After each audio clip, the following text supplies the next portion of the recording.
গণ অভ্যুত্থান পরবর্তী বাংলাদেশ জুলাই থেকে আজ শীর্ষক আলোচনা সভা ও পুরস্কার বিতরণী অনুষ্ঠানে বিভিন্ন ছাত্র সংগঠনের দায়িত্বশীল নেতৃবৃন্দ উপস্থিত আছেন, বক্তব্য রেখেছেন এবং আমার সামনে আছেন সাধারণ শিক্ষার্থী, বিভিন্ন ছাত্র সংগঠনের সাথে সম্পৃক্ত সহ সাধারণ শিক্ষার্থীরা যারা ক্যাম্পাসের প্রাণভোমরা। সবাইকে শুভেচ্ছা। আমি আসলে এখন ধরে বলছিলাম আমার একটা টাইমে আছে, আমাদেরকে আজকে প্রধান উপদেষ্টার 2:45 আমাদেরকে সময় দিয়েছেন, ওইখানে আমার যাওয়া লাগবে। তো মানে অনেক কথা বলার ছিল, কিন্তু এখন বোধহয় বলা যাবে না সময়ের কারণে। তারপরে এতক্ষণ ছিলাম, একটা সুন্দর প্রোগ্রাম।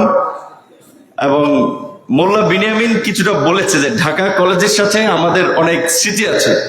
ঢাকা বিশ্ববিদ্যালয়, ইডেন কলেজ, বিশেষ করে 3টা প্রতিষ্ঠানের অনেক কর্মকাণ্ডে সম্পৃক্ততা আছে। ছাত্রদের বিপদে হোক কিংবা ছাত্রীদেরও সমস্যায় হোক, দেখা যায় পরিচিত থাকার সুবাদে এক ক্যাম্পাসের শিক্ষার্থীরা তাদের বন্ধু বান্ধব, ব্যাচমেট, একই এলাকার বিভিন্ন কারণেই একটু কাছাকাছি যোগাযোগ থাকে। সো ঢাকা কলেজের অনেক স্মৃতি আছে। তার মধ্যে বিনিয়ামিন 2018 সালের কোটা সংস্কার আন্দোলনের কথা বলেছিল। আসলে এটা তখন আমরা 8ই এপ্রিল 2018 সালে, আপনারা যদি ওই আন্দোলনের যাদের স্মৃতি মাথায় আছে কিছুটা ঘটনাগুলো, 8ই এপ্রিল আমাদের একটি পদযাত্রা কর্মসূচি ছিল।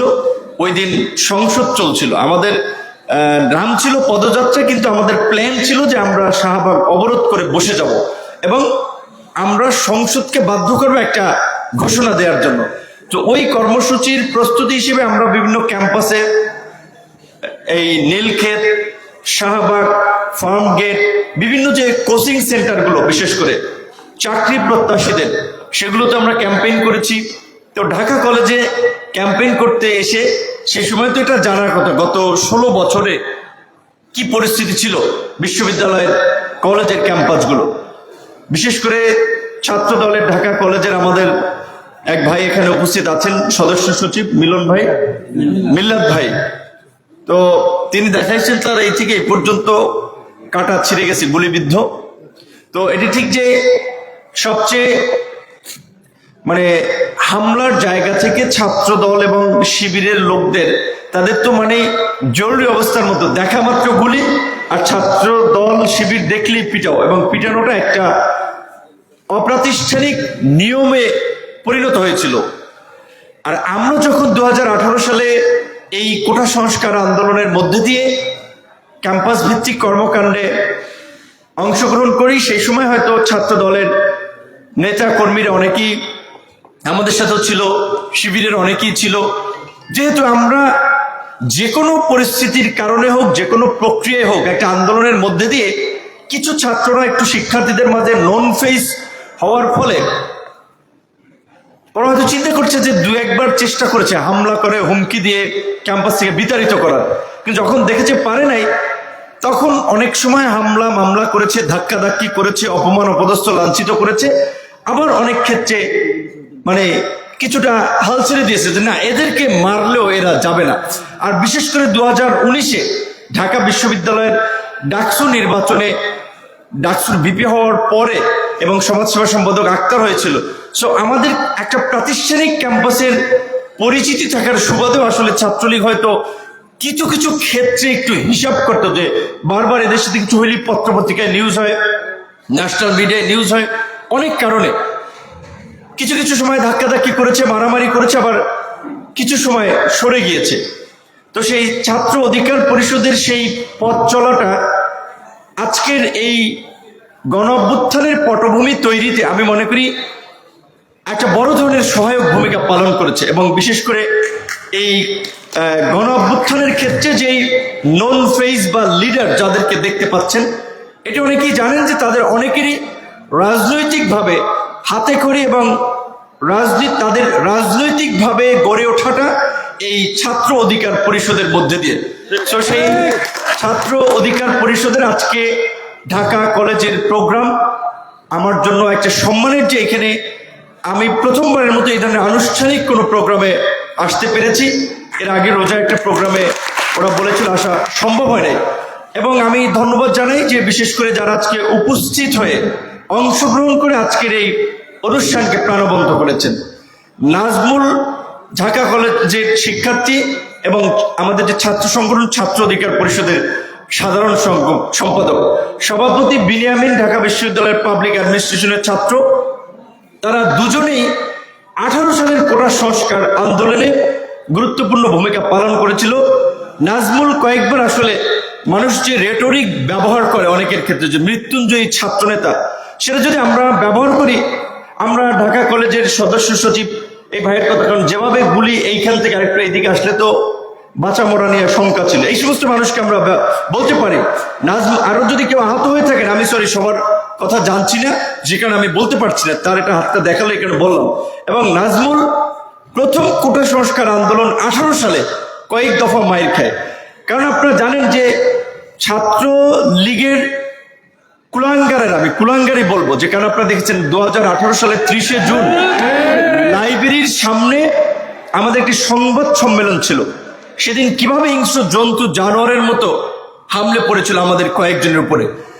তো ওই 18 সালের আন্দোলনেও কয়েকবার আহত হয়েছে। তারপরে 2019 সালের ডাকসুতে যে ভয়াবহ একটি নারকীয় তাণ্ডব চালিয়েছিল ছাত্রলীগের তৎকালীন সভাপতি আপনার সঞ্জিত বিশ্ববিদ্যালয়ের সেক্রেটারি ছিল সাদ্দাম এবং রাব্বানি শোভন, তাদের যৌথ প্রযোজনায় আপনারা দেখেছিলেন। সেই আন্দোলনে নাজমুল ঢাকা কলেজের শিক্ষার্থী, কিন্তু যেহেতু সবসময় আমার খুব কাছেই আমাদের কয়েকজন আমরা যারা কোর গ্রুপের ছিলাম, হাঁটা চলা পরিকল্পনা আড্ডা, তার মধ্যে নাজমুল একজন। সেই সময় সে গুরুতর আহত হয়েছিল। সে কিন্তু তখন তার বাবা আসলে তাকে খুব বুঝিয়েছিল যে এইভাবে বাবা তোমরা কতদিন টিকবা মায়ের খেয়ে, মানে খুব পরিবারের একটা উদ্বিগ্ন হয়েছিল। দ্বিতীয়ত এই আন্দোলনের মধ্যে ওই যে বলছে একটা রিউমার অনেক হচ্ছে নাজমুল শেষ। তো নাজমুলকে আমি সবসময় বলেছিলাম, যেহেতু ওরা 18 সালে এক্সপিরিয়েন্স আছে ওদেরকে, বিনিয়ামিনকেও বলেছিলাম যে তোমাদের আন্দোলনের ফ্রন্টে থাকার দরকার নাই, লিডিং এ থাকার দরকার নেই, তাহলে আগেই ছাত্রলীগ এটাকে ট্যাগিং করবে, যেটা বিপিনুরের ছেলেরা করতেছে, লোকেরা করতেছে, সরকার বিরোধী আন্দোলন। কাজী যারা একটু কম পরিচিত সাধারণ শিক্ষার্থী যারা, তাদেরকে সামনে রেখে তোমরা আন্দোলনটা করো, কারণ এই আন্দোলনের উপরে আমাদের একটা লিগ্যাসি আছে। আমরা যে রাজনীতি করছি আজকে, যে অধিকার পরিষদ, সেটা ছাত্র অধিকার পরিষদ, যুব অধিকার পরিষদ কিংবা মূলদল আমাদের গণ অধিকার পরিষদ, এই অধিকার পরিষদের লিগ্যাসিটা হচ্ছে এই 18 সালের কোটা সংস্কারে আন্দোলন থেকেই তাদের রাজনৈতিক উত্থান বা রাজনৈতিক অগ্রযাত্রা। কাজী এই কোটা যদি ফিরিয়ে আনে তাহলে তো আমাদের রাজনীতি থাকে না। এবং আনুষ্ঠানিকভাবে শেখ হাসিনার গত 1.5 দশকের ফ্যাসিবাদের মধ্যে এই জুলাইয়ের পূর্বে আমরা তাকে ছাত্রদের কাছে সারেন্ডার করা বা নাকে খত দিতে বাধ্য করেছিলাম। কারণ আপনাদের মনে আছে যে তিনি তো যেভাবে ঔদ্ধত্যের সাথে কথা বলতেন, কোনো দাবি দেওয়া আন্দোলনকে তোয়াক্কা করতেন না। সেখানে 2018 সালে আমরা কিন্তু সংসদে তাকে বাধ্য করেছিলাম, সে ঘোষণা দিয়েছিল কোটাই থাকবে না। যদিও এইটা সে একটা প্রতারণা করেছিল, আবার আমরা আন্দোলন করেছি।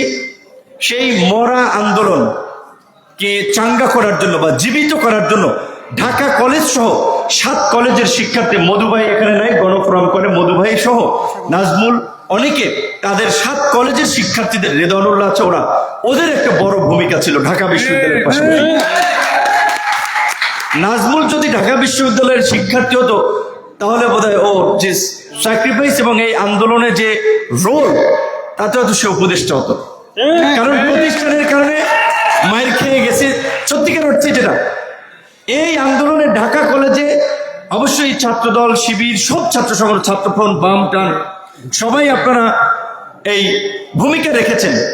কিন্তু অর্গানাইজিং এর ক্ষেত্রে নাজমুল পেছন থেকে সামনে থেকে একটা বড় ভূমিকা রেখেছে। এবং এই আন্দোলনে যেহেতু নাজমুল সহ কয়েকজনের সাথে আমার মোল্লা বিনিয়ামিন সহ একটা কন্টিনিউয়াস যোগাযোগ, আমি তাদেরকে সবসময় বলেছিলাম আন্দোলন কোনোভাবেই থামানো যাবে না। এই সমন্বয়ে যদি কয়েকজন আলোচনায় যায়, তোমরা বাকিদের সাথে আলোচনা করো, ওটাকে রিফিউজ করে আন্দোলন চালিয়ে যেতে হবে, যেটা 2018 সালে আমাদের একটা অভিজ্ঞতা ছিল।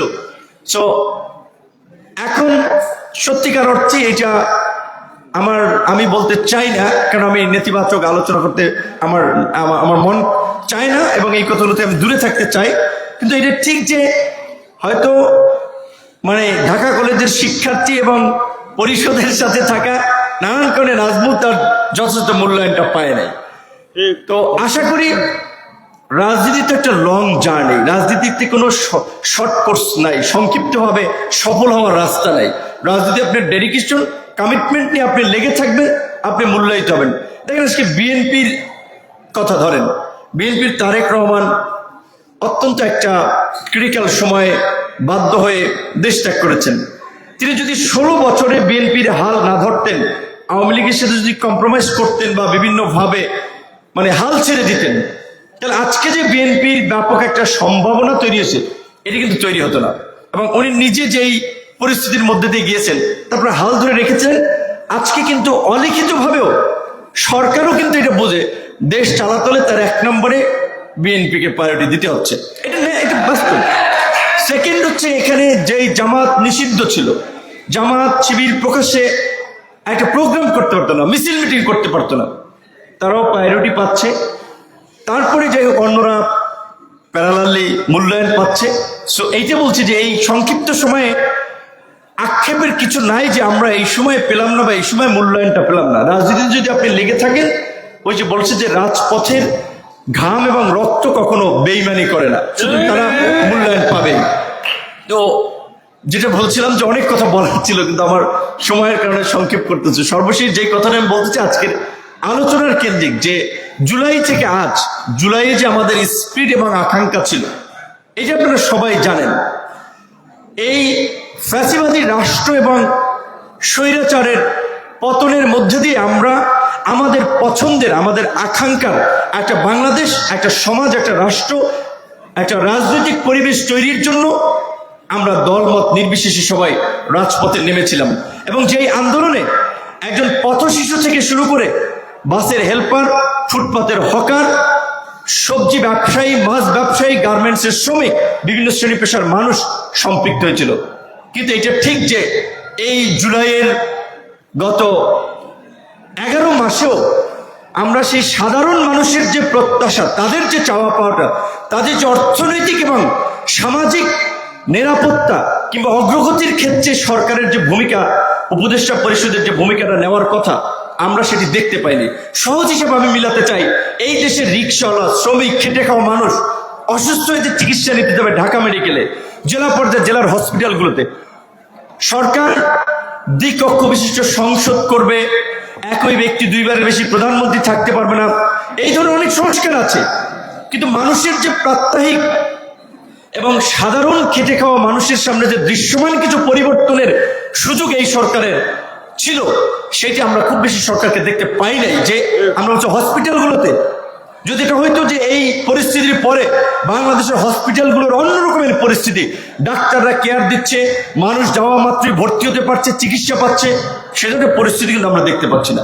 আমরা যদি দেখতাম সরকারি অফিস আদালতগুলোতে, আপনি যেমন কাস্টমার কেয়ারে ফোন দিলে তারা বলে, বলুন স্যার কিভাবে আপনাকে সহায়তা করতে পারি, ওইভাবে ইউনো, ওসি, ডিসি, এসপিরা যদি জনগণের প্রতি সম্মান দেখে বলতো, স্যার বলেন আপনার জন্য কি করতে পারি। কারণ তো পিপল সার্ভেন্ট, তারা জনগণের সেবক, তারা জনগণের মালিক না।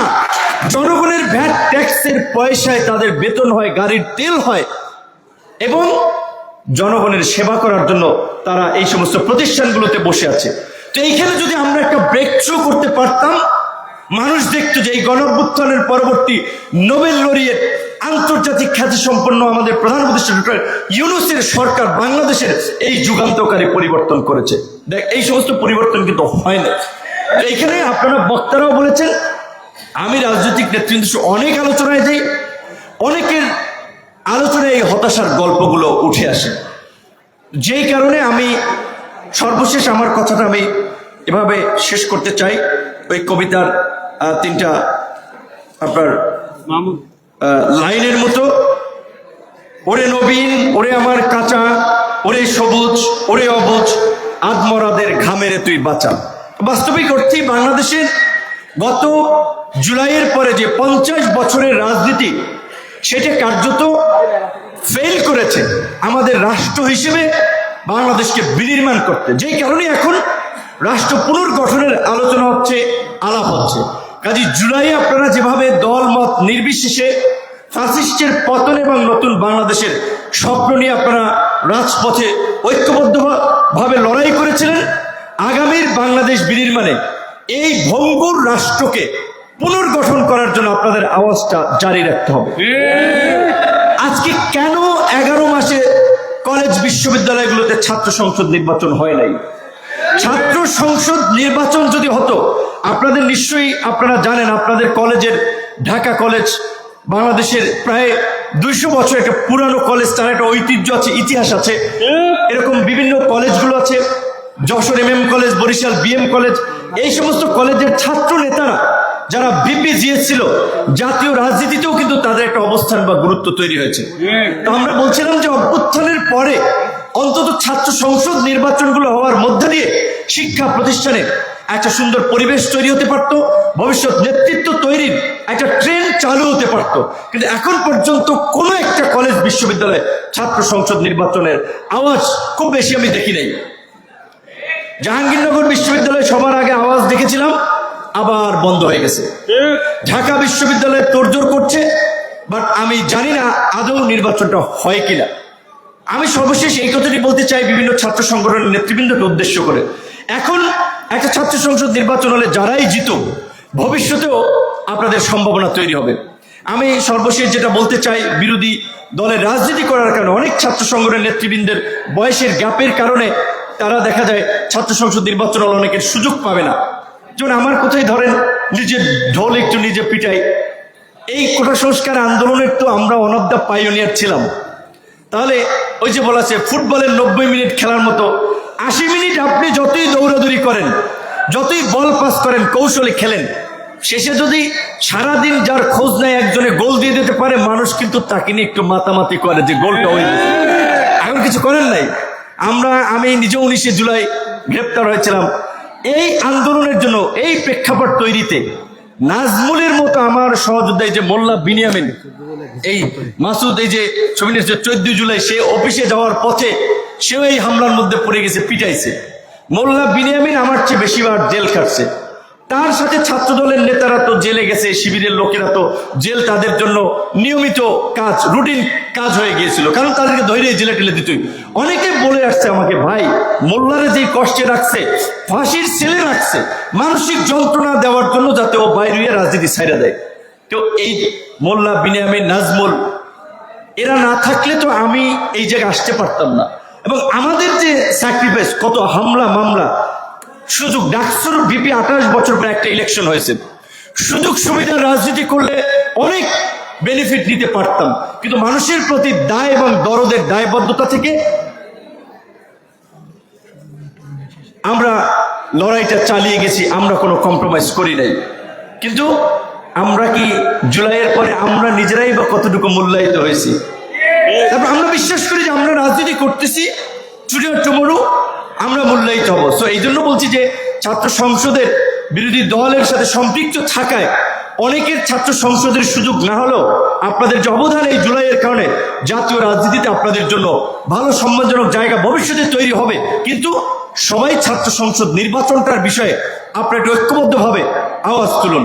আজকে আমি সত্যিকার অর্থে বক্তব্য দিতে গেলে আশপাশে ওরা থাকলো, অনেক সময় ইমোশনাল হয়। যেমন ওরা, এই মাসুদ 2018 সাল থেকেই আমার সাথে ছিল, নোমান, নাহিদ, এই গোপালগঞ্জ ছিল, বুঝাই তোর বাড়ি গোপালগঞ্জ, কিন্তু ওরা ছাত্র অধিকার পরিষদ করতো গোপালগঞ্জ থেকে, চাপাই। তো আমার সাথে কিছু ছাত্র তরুণরা ছিল বিধেই কিন্তু আমার সাহসটা ছিল।